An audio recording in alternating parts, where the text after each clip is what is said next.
He was crashing through the door of the room Charles was in before that first shriek ended, but came to an abrupt halt in the doorway at the sight before him.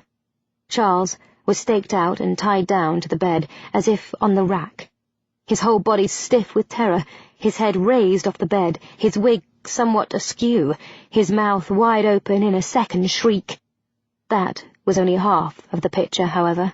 The second half, the one that made Radcliffe goggle somewhat, was that the aging Aggie was seated astride the lad's thin chest, with what looked very much like a whip in her hand. "What the devil is going on here?" Mouth snapping shut, Charles swivelled his head toward the door, relief swelling across his face when he spied the man standing there. "Radcliffe!" That breath of sound was soaked with relief. Pausing, he swallowed to regain his breath somewhat, then roared, "Get this hag off of me!" Radcliffe was across the room in a trice. "Madame, I suggest you remove yourself, else I shall be forced to do it for you." Aggie scowled from the lad she sat on to the man looming above them menacingly. "Is this more game-playing?" she asked uncertainly. Unable to restrain himself further, Radcliffe lifted her bodily from the lad, then set her away from the bed. She began to protest at once. "Here now, what are you doing? The lad asked for it. He was wanting me to do such an the like to him." Radcliffe paused to arch one eyebrow at Charles. "The silly old strumpet misunderstood everything," the boy informed him with apparent disgust. "Hurry up and untie me. I want out of this den of iniquity."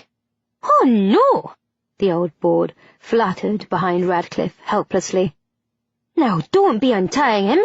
He's a slippery little eel, and it took me forever to be trussing him up in the first place." Ignoring her whining complaint, Radcliffe untied Charles, then turned to face the now irate Aggie. She was protesting still, but had added threats to her words, wanting to be paid for this fiasco. The boy had kept her jogging about like a horse at the races, she said, and she was deserving payment for it. Charles scooted off the bed, sidling around to the bottom of it as Radcliffe faced the old cow and the younger woman who had now joined in the complaining. Silencing the harping women at last, Radcliffe shook his head. "I shall pay you both as soon as I fetch my jacket from the other room," he assured them rather coldly, then started toward the door, the two women hard on his heels. Charlie sagged with relief the moment she was alone. This whole night had been something out of a nightmare, not at all what she had expected. Sighing, she glanced around the room with distaste and moved quickly toward the door, suddenly eager to remain as close to Radcliffe as possible until she was free of this place. A brothel. Good God, the man had brought her to a brothel. This was his idea of a good time. Pausing at the door, she peered cautiously out into the hall, relaxing when she saw that it was empty. She would just die of shame were anyone she knew to discover she had visited such a place. Charlie had just stepped out into the hall when a burst of rather familiar laughter made her step closer to the rail and peer down at a man and woman ascending the stairs. It took her but a moment to recognize Lord Seguin. Beth's affianced. At first she was so horrified that she could not move, for truly the man had seemed the epitome of propriety, the last person she would have thought to run into here. But then, as the couple reached the top step and began to turn toward her, she whirled and fled back into the room she had just exited. Reaching for the door, she started to push it closed, then merely slid behind it instead. Afraid to attract attention by closing it, she realized her mistake a moment later. "Here we are, then. This room is empty."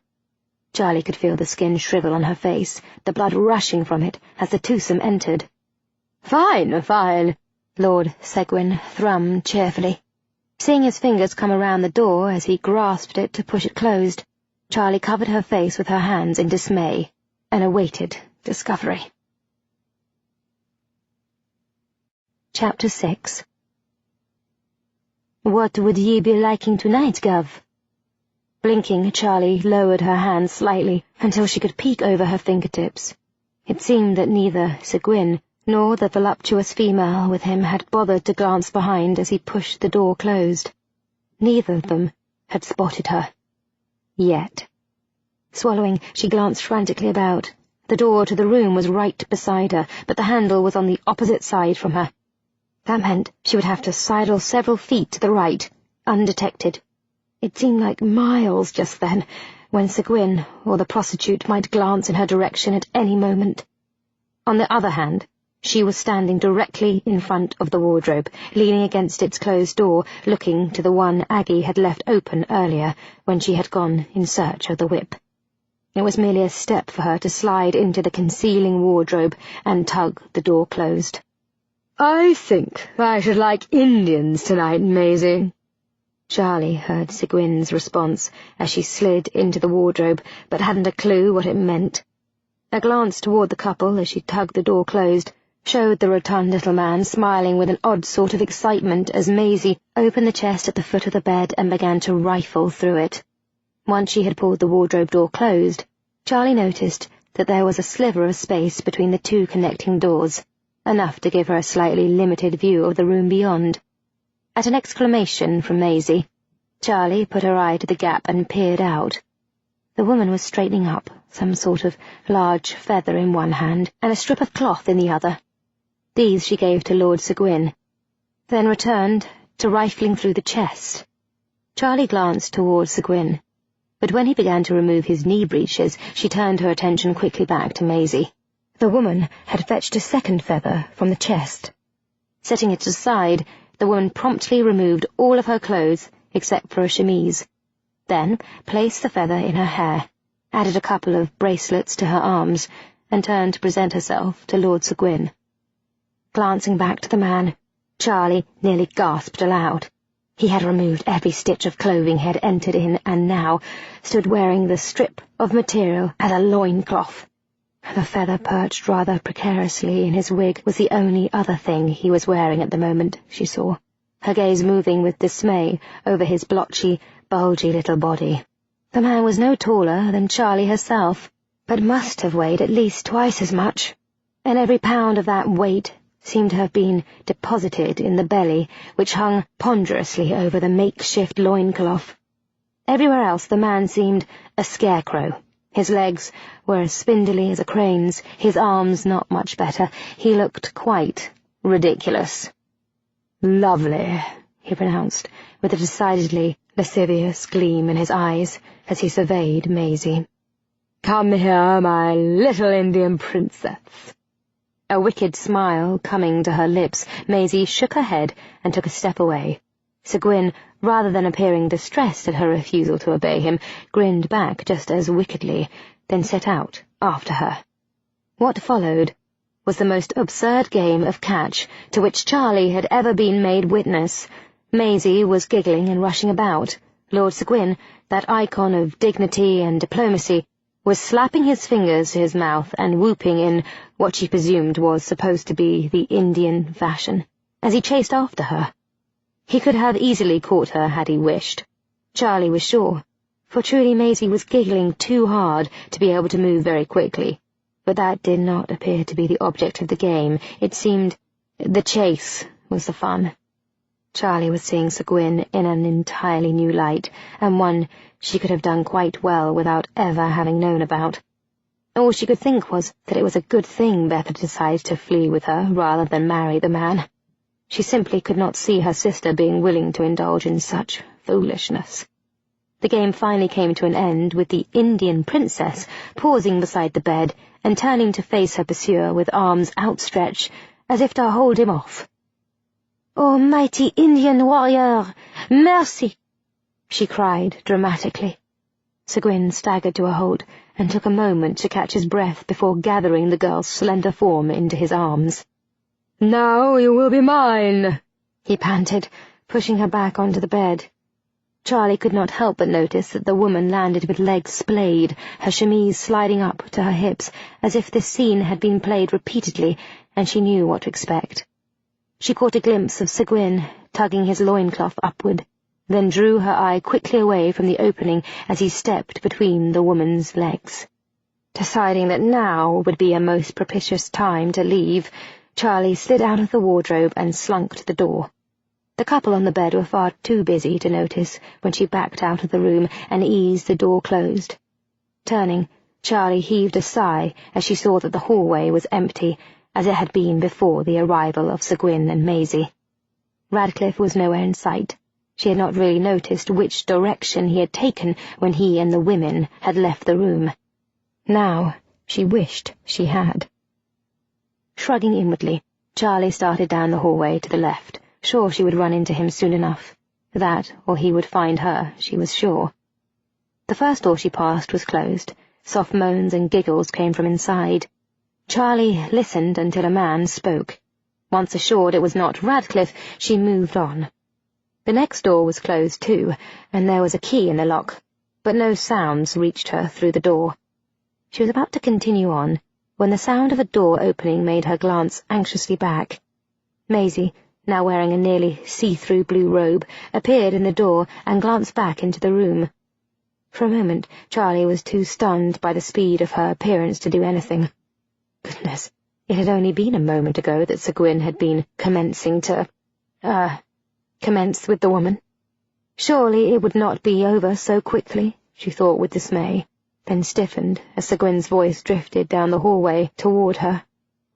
Afraid that he would step out of the room next, Charlie reached for the knob of the door she stood before. She began to panic when it did not budge under her efforts, then recalled the key in the lock and quickly turned it, opened the door and slid into the room, taking the key with her. Pushing the door closed, she locked it and pressed her ear against it to listen. "I shan't be a moment," she heard the woman say. Then there was a click of a door softly closing, followed by a silence. Charlie was just beginning to relax when a sound behind her made her stiffen and whirl to peer blindly about. All she could see were vague shadows. Then a shuffling step sent a small shiver of apprehension down her back. "Who's there?" she asked anxiously. A whimper was the only response, and she frowned slightly, some of the tension leaving her. "'Tis all right," she assured the darkness. "I am leaving. I am sorry to have disturbed you." Turning back to the door, she unlocked and drew it cautiously open. Once assured that the hall was empty, she opened the door wide, then glanced curiously back. Even with the light now streaming into the room, it took her a moment to spot the girl. She was barely more than a child, really, perhaps 16 or so, and wore the plain rough dress of a country lass. She could have been any number of the young girls from the village near her family home, Charlie realized, and noticed the lass was shivering with fear. Spying a candle on a table near the door, Charlie stepped over, took it in hand, then moved into the hall to light it from one of the oil lamps there. Returning to the room, she smiled reassuringly at the terrified girl as she set it on the table, then hesitated and peered at her uncertainly. "Are you all right?" When the girl remained silent, Charlie shifted uncomfortably, then took a sideways step toward the door. "I'm sorry to have bothered you. I was simply trying to avoid someone in the hall. I thought the room was empty," she explained as she moved, discomfited by the girl's accusing eyes. "Who are you?" the girl blurted out just as she reached the door. Pausing, Charlie peered at her curiously. This slip of a girl was nothing at all like the other women here. Her clothes were plain and worn, her hair pulled tightly back from her pale face. And the door had been locked from the outside. Her brain reminded her suddenly. "Who are you?" the girl repeated, her fearful tone pulling Charlie away from her thoughts. "Lord Charles Radcliffe," she lied blandly, with a small bow. "And you are?" "Bessie," the girl murmured, hastily. Then, in a stronger voice, "Are ye? You're not working for her, are you? Aggie, I mean?" Charlie gave a start. "Certainly not." At that, she noticed some of the tension left the girl. Casting a watchful glance toward the door, she grimaced and turned back to ask, "What are you doing here?" "She won't let me leave." Charlie nodded with resignation. It was what she had begun to suspect, of course, but having her suspicions verified created something of a problem. She was not the sort who could say, "Dear me, that is a shame," then leave the girl to her fate. "What does she want with you?" "She's wanting me to work for her." The shame that accompanied that admission was almost palpable. It was obvious the girl was not up to the idea. Still, Charlie had to be sure before she made any rash decisions. "Do you wish to?" "Nay." The feeling behind the word was most emphatic. Nodding abruptly, Charlie closed the door, locked it, then turned to the young woman, sighing when she saw that fear once again pinched the lass's expression. "It's all right. I have already told you I will not harm you. I simply thought it better if no one saw that you were not alone. The last thing we need is company right now." The girl did not seem much relieved by that explanation, but Charlie did not know what else to say to calm her, so she did not try. Instead, her gaze slid to the draped windows. "Where are you from?" she asked, to distract the girl as she moved toward the nearer window. "Woodstock, my lord." Charlie grunted at that as she tugged the heavy drapes covering the window aside. They had passed by the little Oxfordshire town on their way into the city. "What are you doing in London?" "I came looking for work. Respectable work," she added hurriedly. "A position as a maid. There was nothing available in Woodstock, and—" Charlie glanced over to see her shrug unhappily. "How did you end up here at Aggie's?" she asked. "The coach. The driver's a friend of my father's, and let me ride alongside him, for free. When we got to the post, that was where I met Lady Roughweather." Charlie glanced around again at that. "Lady Roughweather?" "Aggie," the girl explained with a grimace. "She was calling herself by the name Roughweather at the time." Charlie rolled her eyes at that and turned back to peering out the window. The room faced an alley. They were on the second floor, of course, and it was quite a drop to the hard cobbled stone below, but— "'Twill have to do." "What will have to do?" Bessie asked curiously, taking a cautious step closer. Glancing at her, Charlie took in her size and thinness. "Finish explaining about Mrs. Roughweather," she instructed, then turned back, placed her hands on the upper portion of the window, and pressed upward, relieved when it immediately began to raise. It seemed Aggie did not believe the girl could be ingenious enough to try to escape through it, which she supposed was true, since the girl was still here. Satisfied, she eased the window back down, then turned to listen to the end of her story. "Well, she seemed ever so nice then, pretended great concern for me, she did.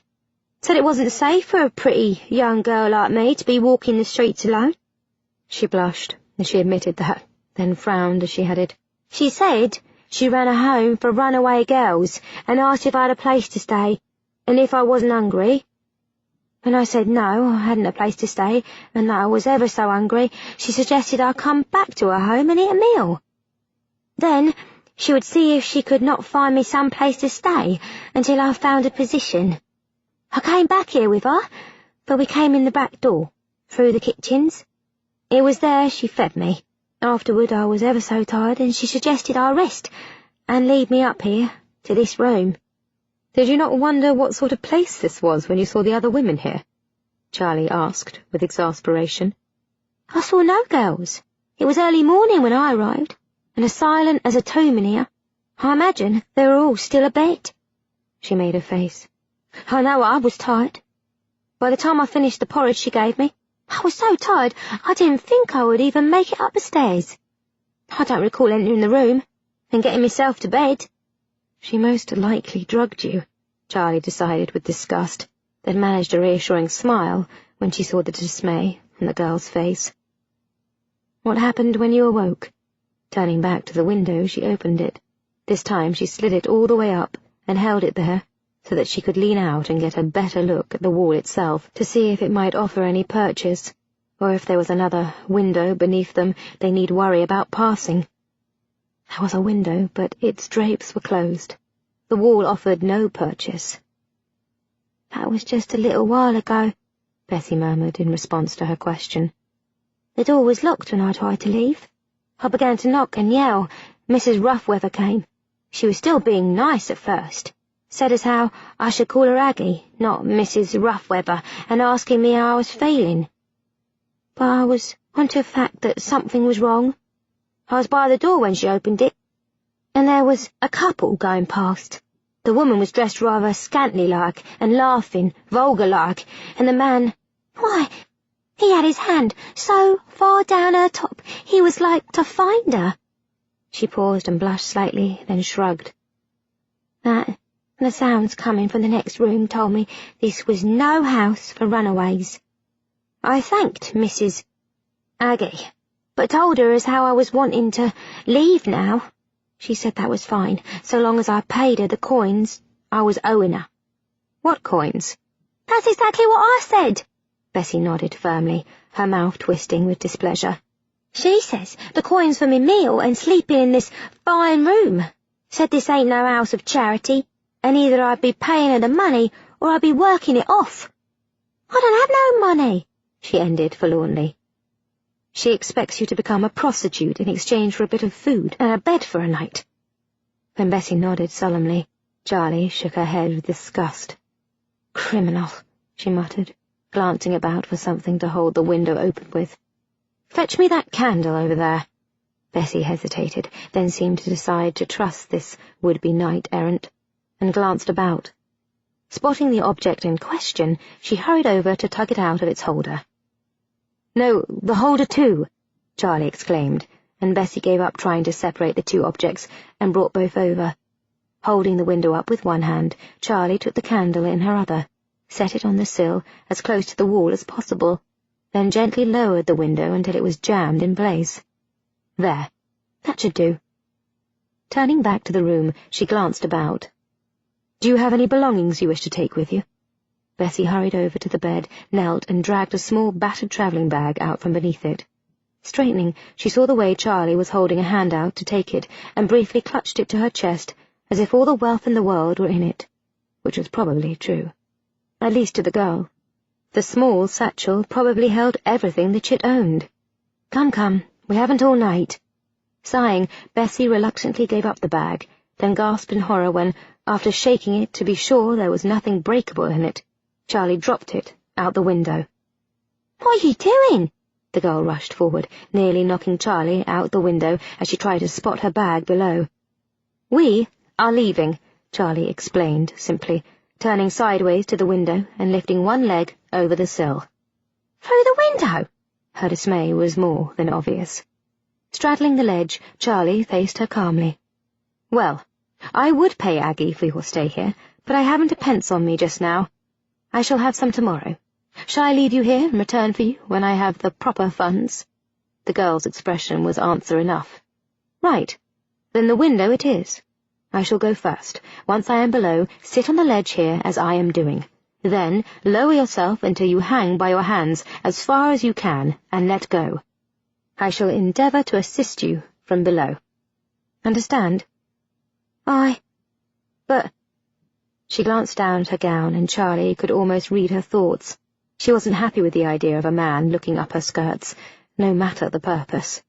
Well, Charlie could sympathize, but she wasn't about to confess her sex to put the girl's anxieties at ease. "Do you wish to try the stairs?" she asked a bit archly, impatient to get it over with. As she expected, Bessie's mouth snapped closed on any further protest. "Charles!" Both of them jumped at that hiss from outside.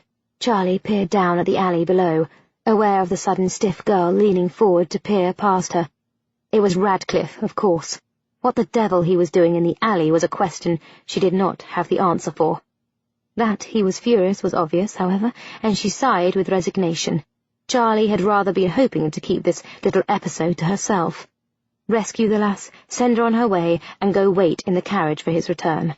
That had rather been her plan. Oh, well, the best-laid plans and all that, she thought, philosophically, with another sigh. "Who is that?" Bessie asked, anxiously. "Who is that?" Radcliffe hissed up at the same moment as he spotted Bessie peering out the window beside her. Rolling her eyes, Charlie glanced from one to the other, but was saved from deciding who to answer first by a sound from the door. It was a muttered curse coming from the hallway. Charlie recognized the colourful comment as being from Aggie, and grasped the window ledge for balance as Bessie suddenly clutched her arm with claw-like fingers, her face blanching. "Oh, God!" The girl barely breathed the words. "What the devil did I—" came the irritated murmur from the other side of the door, then in a much louder voice, "Glory, get over here!" Did you see a key in this door earlier? I'm sure I left it in the lock. Can't say as I noticed, came a young prostitute's bored voice. Charles! Radcliffe's hiss came to them clearly from below. Charlie released the window ledge to wave Radcliffe to silence as Aggie muttered again from outside the door. Well, it's not in any of my pockets. What the devil could I have done with it? Maybe you lost it during that tussle you had with the boy, the other voice murmured with amusement, and Aggie spat a most unladylike curse. Damn, lad, you're probably right. I'd best go check the room. Maisie's in there, with Lord Seguin. Oh, aye. A sigh heaved outside the door. Lord Seguin and his odd games. It's to be his last visit before he leaves town, too. He wouldn't appreciate my interrupting. Wait till he's left, then. Charlie could almost hear the shrug in the younger woman's voice. Then there was a knock at the door. Bessie? The voice was sweet, sickeningly so, with an underlying note of malice. He's here, and as soon as I find the key, I'm coming to prepare ye for him. And don't get your hopes up that I won't find it neither, 'cause I'll just have one of the men break down the door if I don't. He's paying me enough to replace 1,000 doors. Silence greeted those words. When it drew out with no response from inside the room, all sweetness left Aggie's voice. Bessie! Did you hear me, girl? Bessie gasped in reply when Charlie nudged her, grunting in satisfaction at what sounded like fear in the quavering voice. Aggie muttered, Maybe I should interrupt Maisie and Lord Seguin after all. Himself doesn't like to be kept waiting, and I doubt the chit is like to cooperate. Do as he like, but he's been in there with Maisie for 5 minutes or so already. A couple more minutes, and he'll be coming out on his own anyway. Aye. Aggie gave a harsh chuckle. Maisie says he's faster than a cook cracking eggs. The voices faded as they moved off, and Charlie and Bessie both sighed in relief. Charles! Muttering under her breath, Charlie turned and peered out the window. What? She hissed back. What the devil are you doing? I shall explain later. Go fetch the carriage to the mouth of the alley. Radcliffe hesitated, then opened his mouth to say something, but Charlie interrupted him. Please, she hissed. Sighing, the man turned away and moved up the alley, muttering to himself. Who is he? Charlie shook her head at the would-be maid's question. Later, was all she said. Then she tossed the girl a reassuring smile, slid her second leg out the window to join the first, turned so that she lay on her stomach across the ledge, and lowered herself carefully out. Once she was hanging by her hands only, she let go and dropped to the ground, wincing at the jolting of her bones as she landed. The grass outside the inn window several days previous had made for a much softer landing than the cobblestone here. The drop also hadn't been quite as far. She saw as she peered up through the darkness at the oval that was Bessie's pale face. She was already seated on the ledge. Offering her a reassuring smile, Charlie stepped forward to stand directly beneath the window and waved at her, telling her to get a move on.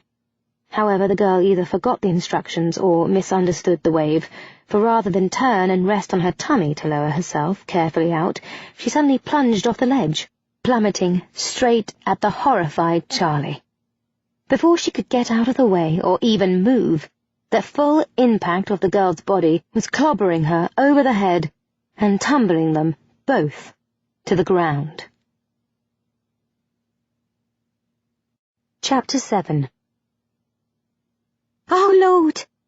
I'm ever so sorry. Charlie heard those words through a sort of haze and a ringing in her ears. Not only had she broken Bessie's fall with her body, she had also conked her head rather nastily on the cobblestone ground, as she had collapsed beneath the girl's weight. Most painful. Horrendous, really. Was she seeing double? Oh, God! Oh, please say you're all right. I'm sorry, I slipped. I was turning to lower myself out the window, just like you said, but my hand slipped and I fell, and I hit you and—" "Shh," Charlie hissed, pressing her hands to either side of her head a bit desperately. "Oh, of course. I'll be drawing attention, I will, and we'll be caught, and I'm not quiet." Charlie grimaced. She had not even considered being overheard. Her shushing had more to do with the way the girl's voice was adding to her pain than any other concerns she should have. Shifting her legs carefully, Charlie began to rise, grateful for Bessie's efforts to assist as the young girl caught her arm. "You're none too steady on your feet, my lord," Bessie murmured with concern, dragging Charlie's arm over her shoulder and taking most of her weight as she steered her to the wall. Leaning her there, the girl peered at her worriedly. "You're pale as a ghost, too. You took a nasty knock." "Aye," Charlie sighed, raising a hand to probe tentatively at the back of her head. "There is a bump, but no blood," she announced as she found the area. The other girl's face relaxed somewhat. "Thank goodness for that." "Aye," Charlie murmured. The clip-clop of horses' hooves drawing her gaze to the mouth of the alley in time to see Radcliffe's carriage pull up. Straightening her shoulders determinedly, she eased away from the wall. "We had better go." Nodding, Bessie rushed off to collect her bag from where it had landed when Charlie had thrown it out the window. When she returned, Charlie took her arm and they made a mad dash for the carriage.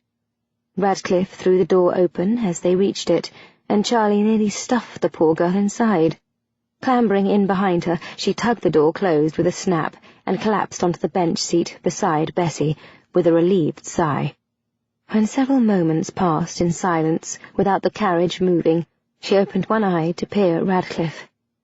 "Can we go now, please?" she asked politely. Radcliffe's response was to cast a suspicious glance toward Bessie, then turn back to arch an eyebrow at Charlie. Sighing, she sat up and murmured politely, "Bessie, this is Lord Radcliffe. Radcliffe, this is Bessie. Beth's lady's maid." The last came on an inspiration. She and Beth did need a lady's maid. They also needed one they could be sure would not give away their secret, should it accidentally be uncovered. And Charlie was pretty sure that Bessie was grateful enough for her assistance this night that she would keep the secret should she accidentally discover it. It seemed a perfect arrangement. Radcliffe didn't seem quite as enthusiastic with this orchestration of events, however. "Lady's maid?" he asked archly. Charlie turned wary at his tone. "Hi. Charles, I brought you here tonight to sample some of Aggie's offerings. Here, on the premises, not to drag one of her girls home to sample her at your leisure."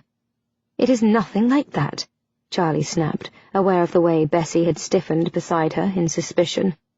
"She is one of Aggie's girls, is she not?" "Nay."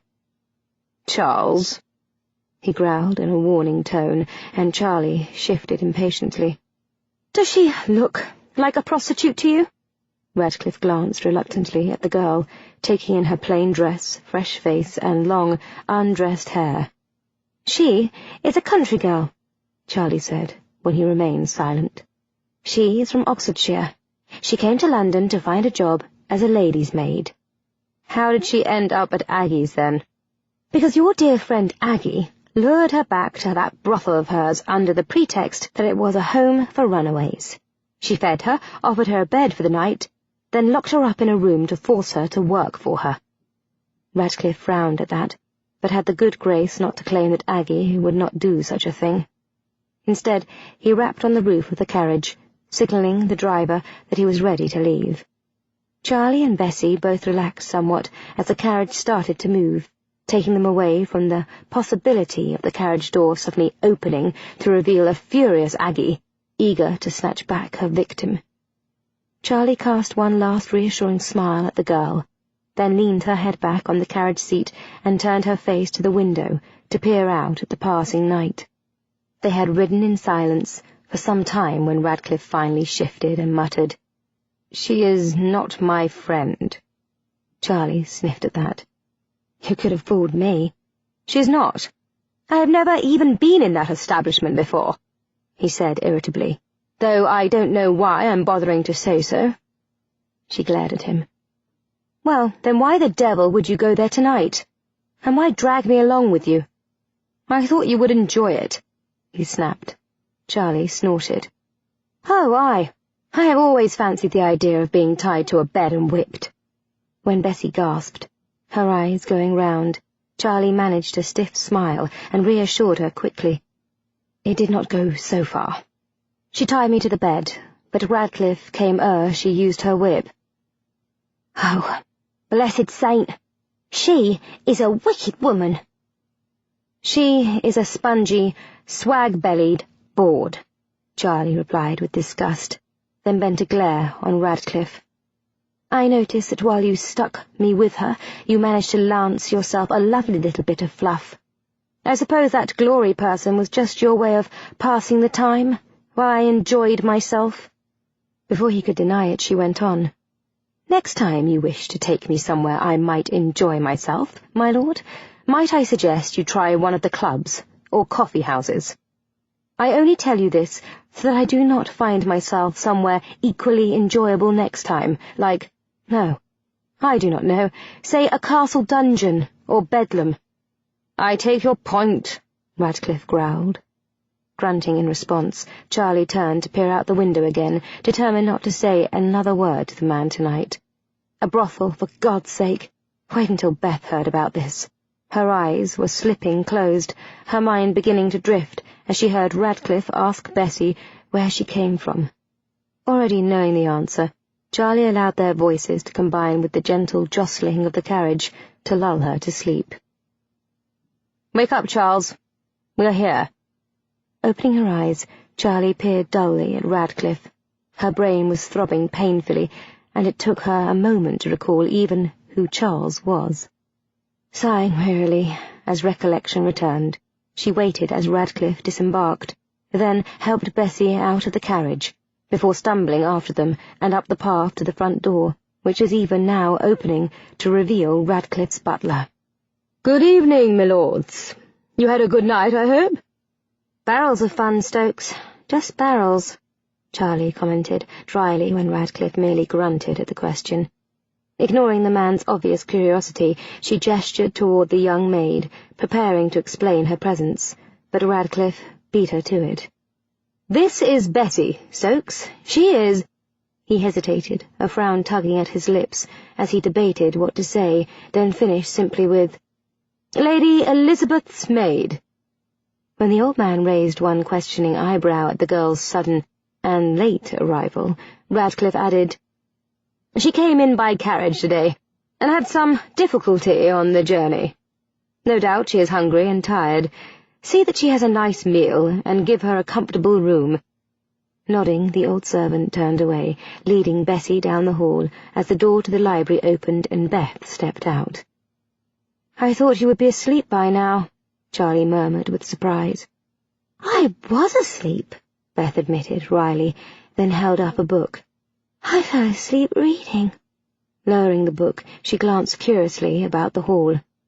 "Did I hear something about a maid?" "Aye."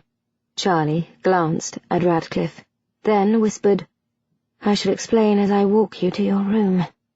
Nodding, Beth closed the library door and crossed the hall to lead the way upstairs with Charlie trailing behind her. "Charles?" They both paused on the steps to turn back at Radcliffe's weary voice.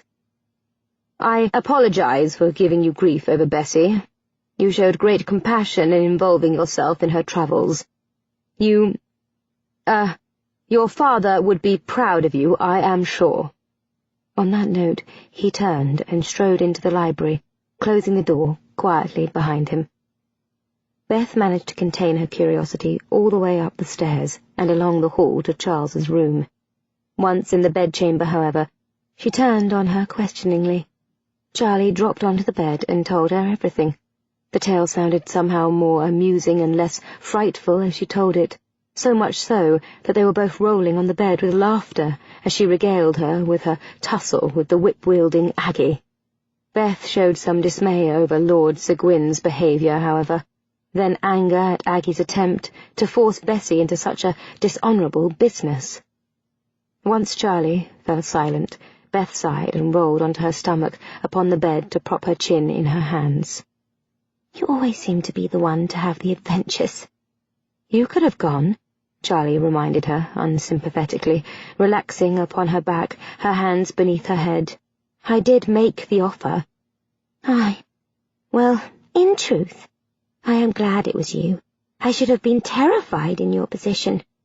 When Charlie remained silent, she asked, You do not think he really did anything with that girl, do you? Radcliffe? And that prostitute?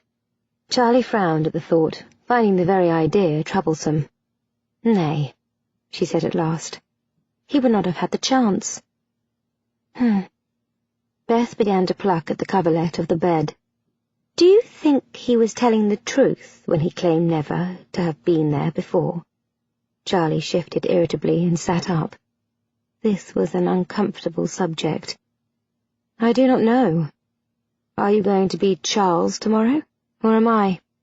Me, please, Beth answered at once, then sat up as Charlie nodded and moved toward the connecting door between bedrooms. What are you doing? Going to bed. But you should sleep in here tonight. You are to be me tomorrow, after all. Aye. And we have switched rooms, remember? Oh, yes, she smiled wryly. I moved my things into your room, and yours into here, but forgot about it while I was in the library. Her expression became curious. What did he say about walking in on your bath? Nothing much. Just that he would apologize, Charlie murmured as she opened the door. I suppose he forgot tonight. No doubt. Good night, Charlie. Beth. Aye? Nay, Charlie murmured with a sigh. I meant, I am Beth now. As of now, I am Beth, and you are Charles. Her sister smiled slightly at that. Then should we not switch clothes? Oh, yes. Pulling the door closed, Charlie began to remove her clothes.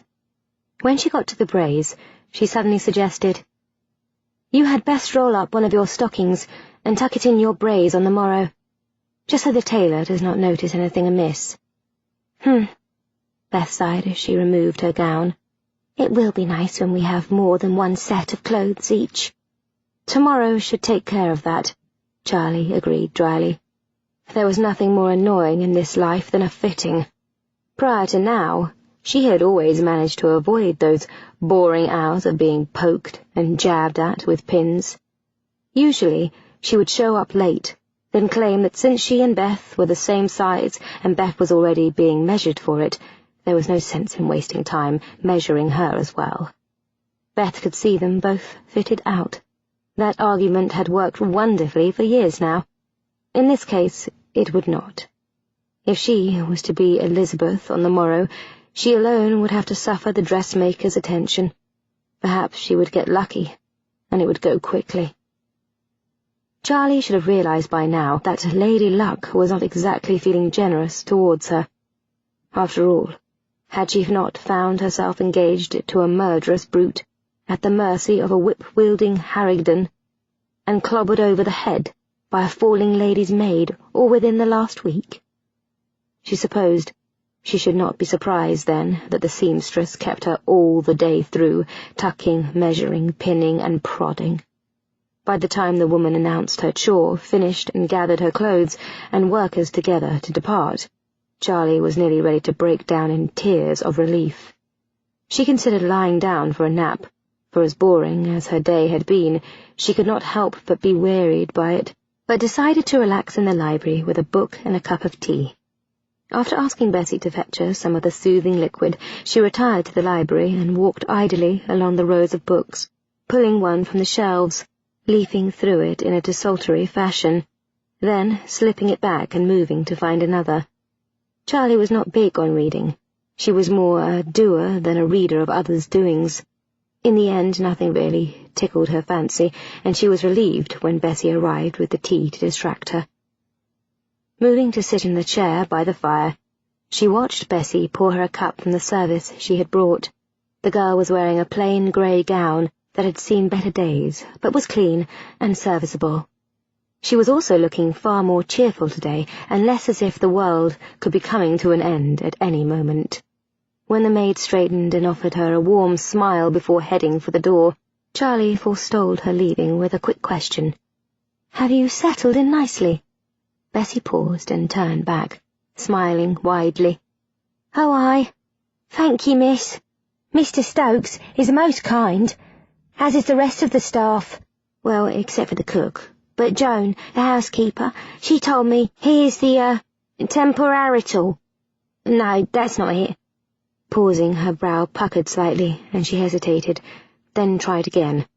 "Tempermenial."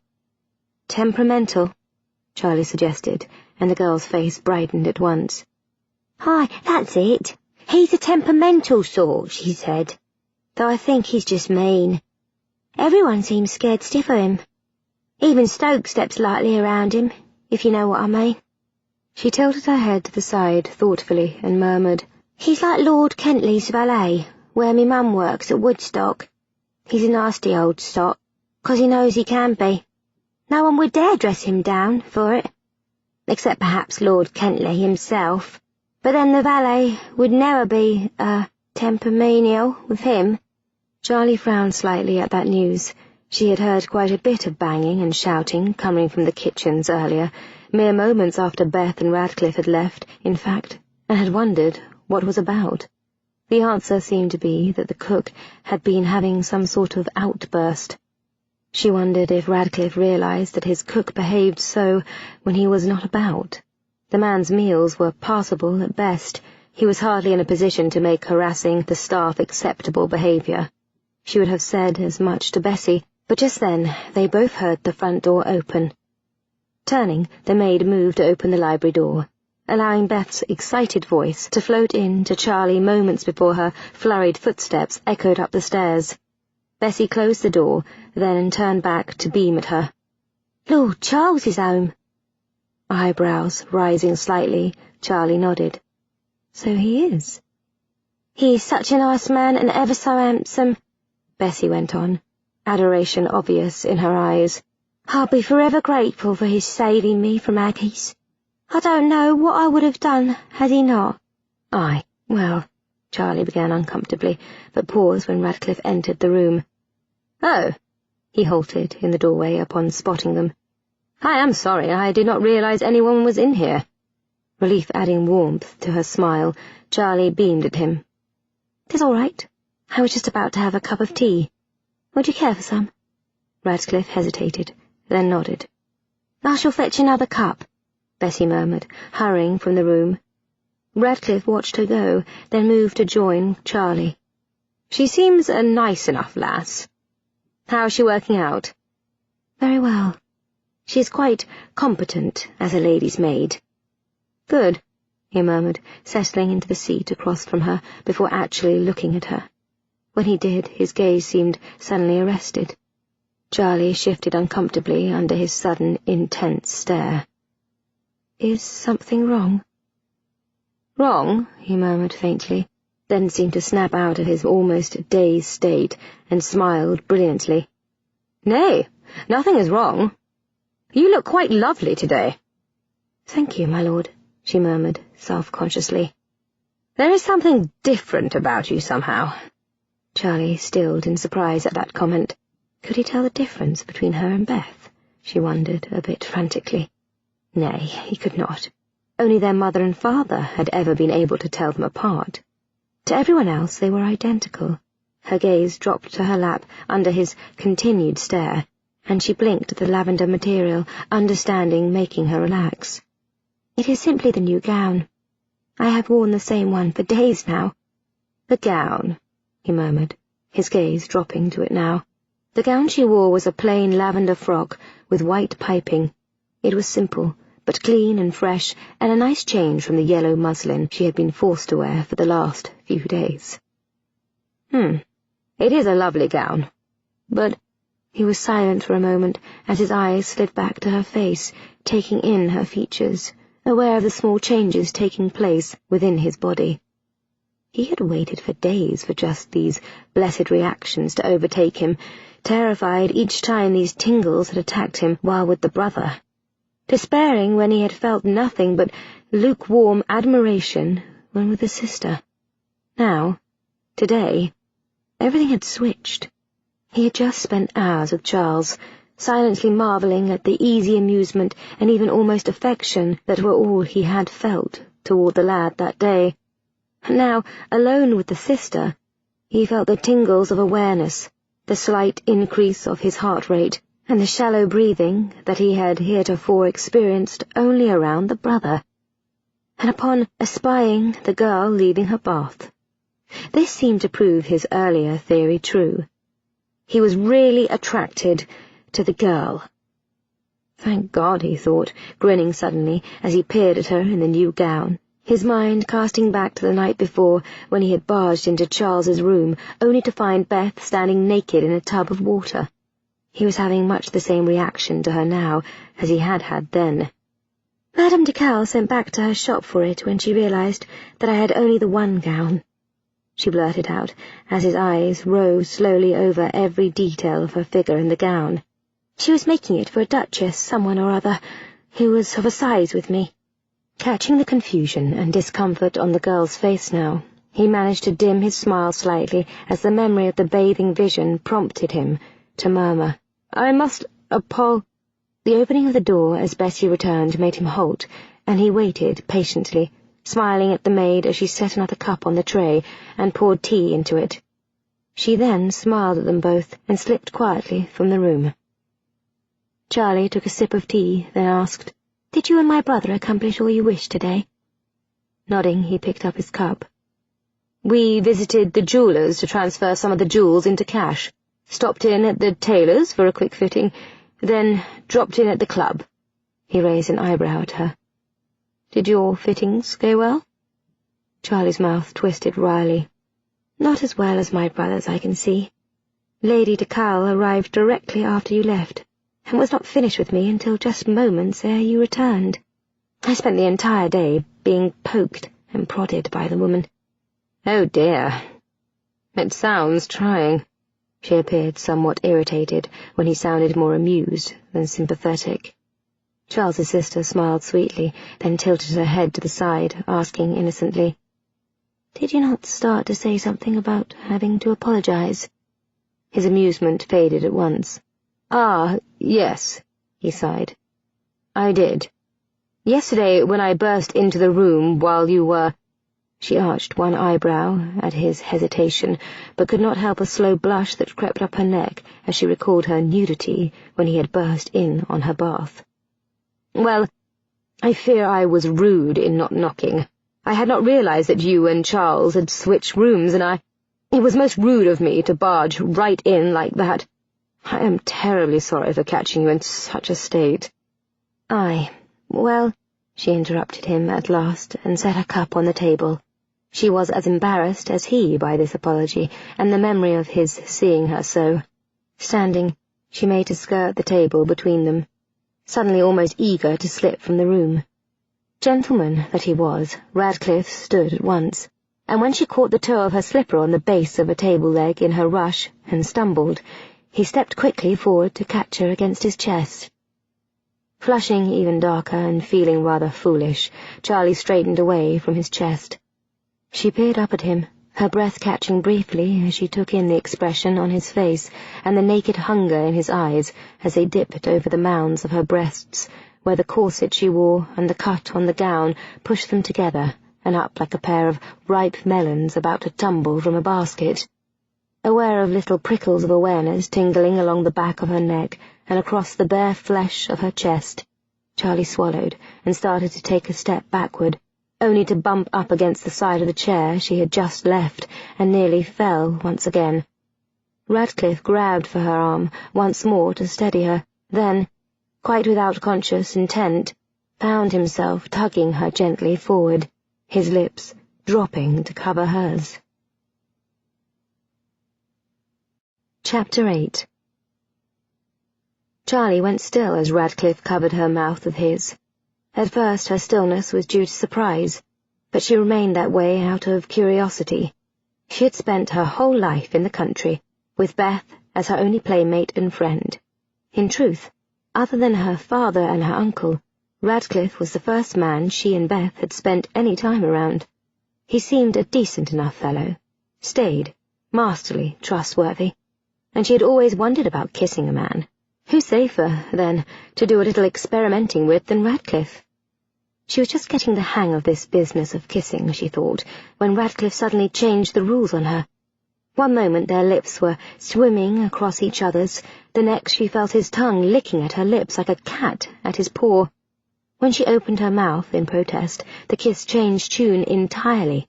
It went from the sweet, warm embers of a banked fire as their lips first meshed, to the roar of a full-blown blaze as his tongue invaded her mouth, and he began almost to devour her. Charlie liked it, a lot. There was no thought in her head of stopping him. All she wanted was to get closer. Clutching at his shoulders as his arms went around her, she pressed against him, opening her mouth further under the onslaught of his kiss. It was marvellous. She never wanted it to end, and certainly would not have asked that it should, until he breathed the name, Beth, against her lips. It was as if someone had opened the front door and the door to the library at the same time, allowing a cold, stiff breeze to rush into the room and up her spine. Radcliffe wasn't kissing her. He was kissing Beth. A jumble of emotions crashed down on her. Disappointment, jealousy, resentment. Had he kissed the real Beth before? Like this? She stiffened in his arms, preparing to pull away, but before she could, a sound near the door made Radcliffe himself pull back. "Yes, Stokes?" Flushing with embarrassment, Charlie glanced at the butler's expressionless face, muttered her excuses, and fled the room, running upstairs without encountering anyone. She paused in the upper hallway, leaning against the wall and closing her eyes. Her heart was thundering in her chest, her breath coming in gasps, and she had no wish to explain herself to her sister. Beth. Radcliffe's moan echoed in her head. Had he kissed her just so before? Nay, surely her sister would have said something had that been the case. Wouldn't she have? Charlie frowned at the thought. Mayhap Beth would not. They had shared all their secrets through their lives, howbeit this one— well, Charlie had no desire to share this experience with Beth, so perhaps her sister in turn would not have wished to share it with her, had he kissed Beth just so. "There you are," Charlie straightened guiltily as her sister appeared suddenly before her. "Goodness, I was about to search the house for you," she announced, grabbing Charlie by the wrist and dragging her into the room that was Elizabeth's. "You would not believe the fun I had today," Beth exclaimed excitedly, pausing to push the bedroom door closed before dragging Charlie to the bed. "We went to the jeweller's. A Mr. Silverpot. Can you imagine what a funny little man he was? I swear his stomach was as large and round as a pot, and his hair was silver too, not white or grey, but silver. Is that not amusing? But he was very nice, and he gave us loads of money for Mother's diamond and emerald set. See?" She whipped a bag of coins out as she spoke, a very heavy bag that jingled merrily. "Radcliffe wanted to lock it away, but I convinced him to let me show you first," she announced, as she opened the bag and tipped its contents onto the bed. When Charlie's eyes widened at the number of coins, Beth laughed and hugged her. "Is it not wonderful? We are rich. Mr. Silverpot said that the stones were the finest quality he had ever seen, and he would be most grateful to buy more of Mother's jewels if they were of similar quality. We shall have the finest gowns in all of London with this." Charlie smiled at her enthusiasm, then helped her collect the coins and return them to the bag as Beth continued. "We went to the tailor's from there. What a fancy pants he was! Goodness! Were his nose stuck any higher in the air, he would be sure to bump it against the doors he walked through. And he had the most dreadful habit of nudging my stocking every time he measured my inseam, which he insisted on doing 3 times. Charlie glanced automatically toward the crotch of Beth's brace, her eyes widening in shock. "Beth! What? What is that?" She pointed at the lump in the girl's pants, and Beth followed the gesture, then frowned in confusion. "'Tis a stocking. You said to roll one up and put it down my brace." "Aye, but— Good Lord, 'tis a perfectly round ball. It looks like you have a grapefruit in your drawers." Charlie said with exasperation. Could you not have, I don't know, shaped it to look a bit more natural? Well, how was I to know what would look natural? 'Tis not as if I walk about gaping at a man's nether regions. Charlie sighed, then gave a burble of laughter. At Beth's questioning glance, she shook her head.